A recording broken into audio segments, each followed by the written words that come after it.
Well friends, today I'm going to tell you that how to clean your laptop screen. Take this kind of solution which is usually available in the market and spray it over the screen and over here in the keyboard.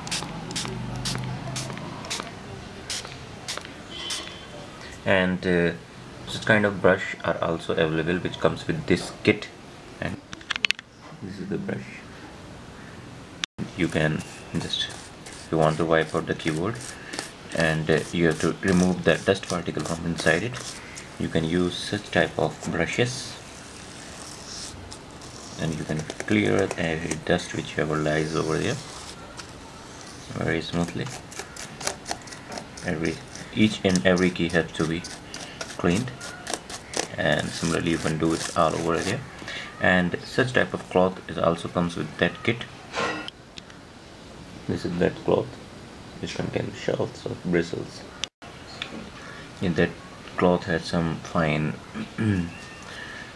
and after that you have to clean that cloth.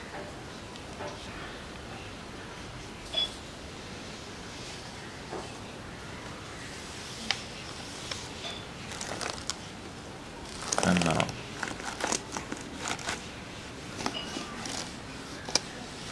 you will get a better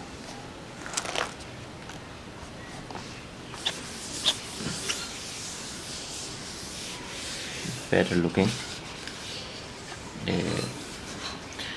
and inside here also sometimes dust and traps you have to clean over there.